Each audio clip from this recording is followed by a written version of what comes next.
Dear friends, మీరు జీవితంలో ఎదగాలి అంటే ముందు నో చెప్పడము అనేది నేర్చుకోవాలి అని చెప్పి పండితులు చెప్తూ ఉంటారు.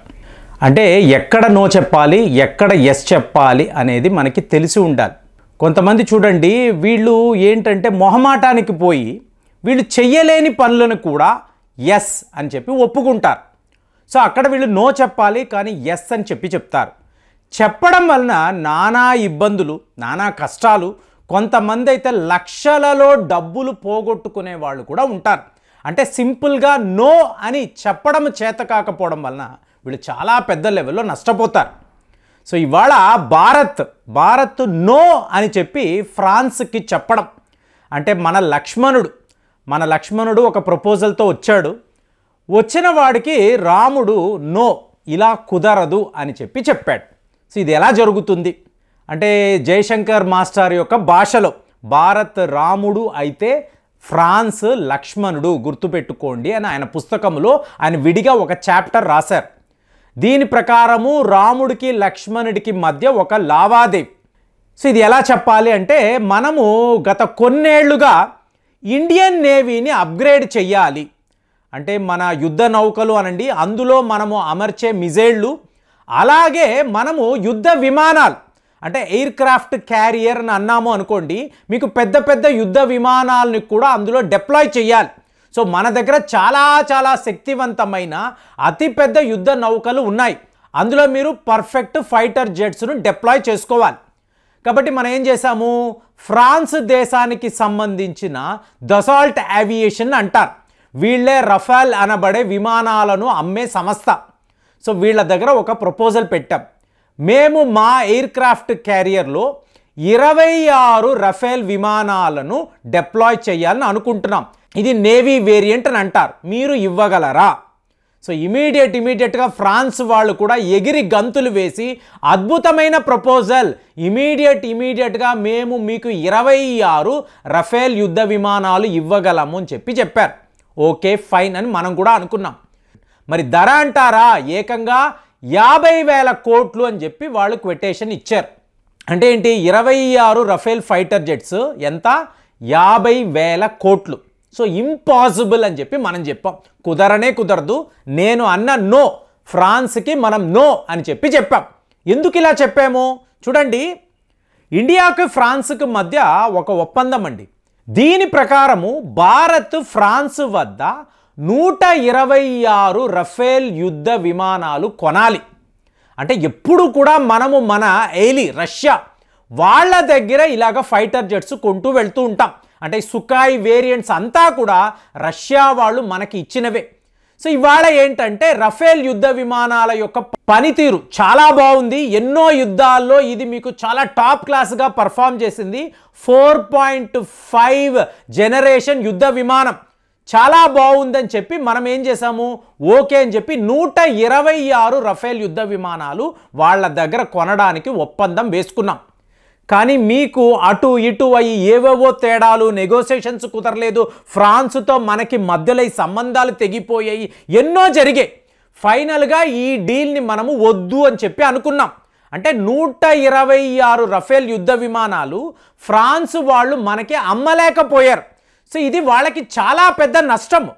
కానీ తరువాత 2016లో 36 రఫేల్ యుద్ధ విమానాలు మేము కొంటాము అని చెప్పి ఫ్రాన్స్ వద్ద మళ్ళీ మనము ఒక ప్రపోజల్ పెట్టాం. మళ్ళీ ఈ ప్రపోజల్ వచ్చిందన్నమాట. ఇమీడియట్గా ఫ్రాన్స్ వాళ్ళు కూడా రెడీ అని చెప్పారు. సో దీని ఖర్చు అంటారా, 59,000 రూపాయలు, ఇండియన్ రూపీస్ అండి. అంటే ఏంటి, 36 రఫేల్ యుద్ధ విమానాలు 59,000 కోట్లు. అదే ఇక్కడ ఏమైంది, నేవీ వేరియంట్ 26 యుద్ధ విమానాలు మీకు ఏకంగా 50,000 కోట్లు అన్నారు. అంటే 9,000 కోట్ల రూపాయలు తేడాతో ఏకంగా మీరు చూసారంటే ఎంత, 10 విమానాలు మీకు అక్కడ డిఫరెన్స్ వస్తుంది. ఇది కుదరదు కదా. ఇది ఎలా కుదురుతుంది? మోరోవర్ మనకు వాళ్ళు ఇచ్చిన రఫేల్ యుద్ధ విమానాలు ఉన్నాయి చూసారా, ఈ నేవీ వేరియంట్ కాదండి. అందులో బియాండ్ విజువల్ రేంజ్ మిజైళ్ళు ఉన్నాయి. మీకు హైటెక్ ఎలక్ట్రానిక్ వార్ఫేర్ ఉంది, లేటెస్ట్ అవియానిక్స్ ఉన్నాయి. సో ఇవన్నీ ఉన్నప్పుడు ఏంటి, రఫేల్ మనకి మంచి డీల్ అని చెప్పి మనం 36 యుద్ధ విమానాలు కూడా మనం కొనేసాం. కానీ ఇవాళ వీళ్ళు ధర ఎక్కువ చెప్తున్నారు. కానీ ఇక్కడ ఏం జరిగింది, అమెరికా వైపు నుంచి జిఈ అనబడే కంపెనీ వీళ్ళు మన ఆమ్కా అంటే advanced medium compact air craft, ఈ ఆమ్కా అనేది 5th జనరేషన్ స్టెల్త్ విమానం అండి. స్టెల్త్ విమానాలు అంటే రాడార్ను కూడా బోల్తా కొట్టించగలిగే పవర్ఫుల్ విమానం. వీటిని మనం అంటే డిఆర్డిఓ, హిందుస్థాన్ ఏరోనాటిక్స్ లిమిటెడ్ వాళ్ళు కలిసి నిర్మిస్తున్నారు, తయారు చేస్తున్నారు. సో దీనికి సంబంధించి మొన్న విజయ రాఘవన్ కమిటీ వాళ్ళు కూడా డిఆర్డిఓ శాస్త్రవేత్తలకు క్లాస్ తీసుకున్నారు. దీని ప్రకారం అర్జెంటుగా మనము ఆమ్కా అనబడే ఈ కాంపాక్ట్ ఎయిర్ క్రాఫ్ట్ని తయారు చేయాలి. మరి దీనికి ఇంజిన్ కావాలి అన్నప్పుడు అమెరికా వాళ్ళ సంస్థ జిఈ 414 అనబడే మోస్ట్ పవర్ఫుల్ ఇంజిన్ని మేము మీకు ఇస్తాము, 80% టెక్నాలజీ ట్రాన్స్ఫర్ చేస్తామని వాళ్ళు చెప్పారు. అలాగే బ్రిటన్కి సంబంధించిన రోల్స్ రాయ్స్ వాళ్ళు కూడా మేము ఇంజిన్ సప్లై చేయగలము అన్నారు. ఫ్రాన్స్కి సంబంధించిన ఈ దసాల్ట్ ఏవియేషన్ వాళ్ళు ఉన్నారు చూసారా, సాఫ్రాన్ కంపెనీ అంటారు, వీళ్ళే ఇంజిన్లు తయారు చేస్తారు. వీళ్ళు కూడా మేము మీకు ఇంజిన్లు తయారు చేసి ఇస్తాము అన్నారు. ఇవాళ మనం ఈ డీల్ని నో అని చెప్పాము కదా. అంటే జస్ట్ 26 యుద్ధ విమానాలకు 50,000 కోట్లు మేము ఎందుకు ఇవ్వాలని మనం అడిగాము కదా, ఈ డీల్ వద్దు అన్నాము కదా. కాబట్టి ఫ్రాన్స్ ఏం చెప్తుంది అంటే, మీరు తయారు చేసే 5th జనరేషన్ ఆమ్కా అనబడే యుద్ధ విమానానికి మేము ఇంజిన్లు ఇస్తాము, సాఫ్రాన్ వాళ్ళతో మాట్లాడి ఒక ఒప్పందాన్ని కుదురుస్తాము. దీని ప్రకారం ఏంటి, 100% ఈ టెక్నాలజీ ట్రాన్స్ఫర్ మీకే ఉంటుంది, మీ దేశంలోనే ఇది జరుగుతుంది. నేను అప్పుడు చెప్పాను చూసారా, 126 రఫేల్ విమానాలు, ఇందులో 18 ఫ్రాన్స్ నుంచి వస్తే తక్కిన 108 కూడా మనము మన దేశంలోనే హిందుస్థాన్ ఏరోనాటిక్స్ లిమిటెడ్ వాళ్ళు తయారు చేస్తారు. ఆ డీల్ క్యాన్సిల్ అయింది కదా. సో ఇవాళ వీళ్ళు ఏం చెప్తున్నారు, డిఆర్డిఓ, హిందుస్థాన్ ఏరోనాటిక్స్ లిమిటెడ్ వాళ్ళతో కలిసి మేము కొత్త రకమైన 5th జనరేషన్ ఆమ్కా విమానాలకు కావలసిన ఇంజిన్లు తయారు చేసి ఇస్తాము, టోటల్ టెక్నాలజీని ట్రాన్స్ఫర్ చేస్తాము.